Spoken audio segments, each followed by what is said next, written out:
नमस्कार, आप देख रहे हैं 9 भारत समाचार। नमस्कार, आप देख रहे हैं 9 भारत समाचार। मैं हूं नेहा राठी। आइए देखते हैं आज की बड़ी खबर।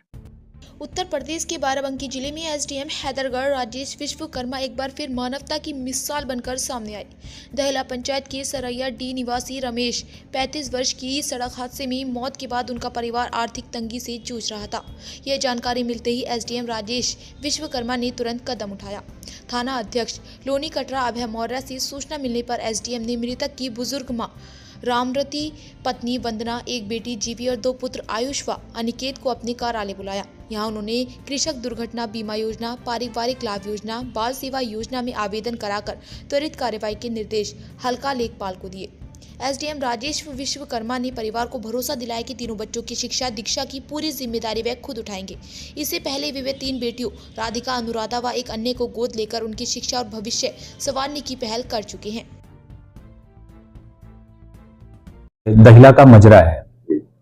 एक 24 तारीख को एक एक्सीडेंट हुआ था जिसमें दुर्भाग्यवश उनकी मृत्यु हो गई। क्योंकि उनके पास रोजी रोटी का और कोई दूसरा सहारा था नहीं, खेती और मजदूरी ही थी।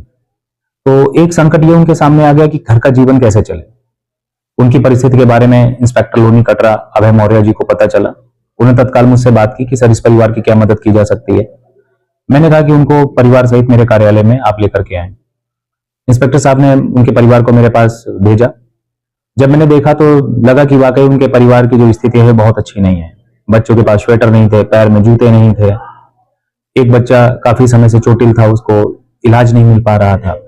मैंने पूछा उनसे कि भाई आप घर का खर्च कैसे चलाते हैं। तो उन्होंने कहा कि उनके पिता जो मजदूरी करने जाते थे वही एक माध्यम थे कि जिससे कि उनके घर का जीवन यापन चलता था। तो कुछ उनको मैंने आर्थिक सहायता की, बच्चों को कपड़े भी दिलवाए, शूज भी दिलवाए कि ठंड से वो प्रभावित ना होने पाए। साथ ही साथ जो सरकारी सहायता मिलनी थी कृषक दुर्घटना बीमा योजना का या राष्ट्रीय पारिवारिक लाभ योजना का, बाल सेवा योजना में भी 2 बच्चों को लाभ मिल सकता था, उसका भी फॉर्म भरा दिया गया ताकि जो उन्हें सरकारी लाभ है उनसे वो वंचित ना रह जाएं, उससे वो लाभान्वित हो। उनके 3 बच्चे, एक बेटी और 2 बेटे थे। उनको शैक्षिक रूप से मेरे द्वारा गोद लिया गया कि आगे वो जितना भी पढ़ना चाहेंगे उनकी फी मैं पे करूंगा। जहां पर भी पढ़ना चाहें वहां पर भी वो पढ़ सकते हैं। मुझे लगता है कि शिक्षा से किसी को वंचित ना होना पड़े।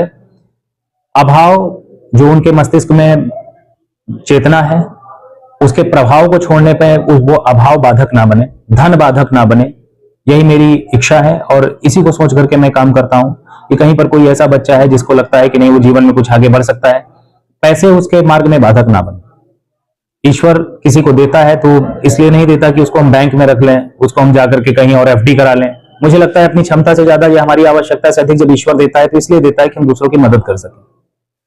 तो मुझे लगता है कि यही मैंने जो एक बीड़ा उठाया हुआ है कि जहां पर भी मेरी पोस्टिंग होती है, जो कहीं पर भी ऐसे बच्चे मुझे मिलते हैं तो मैं उनकी मदद करता हूं। या इवन अगर मेरा स्थानांतरण भी हो जाता है तो उनका अकाउंट नंबर वगैरह रहता है और बच्चों की जो कॉलेज की फीस है, स्कूल की फीस है, वो मैं लगातार देता रहता हूं। और इस तरह से बच्चे अपना पढ़ाई करते रहते हैं और शैक्षिक प्रगति अपनी करते रहते हैं। मुझे अच्छा लगता है जब वो कभी साल भर में 6 महीने में फोन करके बताते हैं कि सर मुझे इतने नंबर मिले हैं, सर मेरा यहाँ सिलेक्शन हुआ है। तो मुझे अच्छा लगता है कि कहीं ना कहीं एक जो एक ज्योति जलाई है वो कहीं ना कहीं वो अभी भी जल रही है।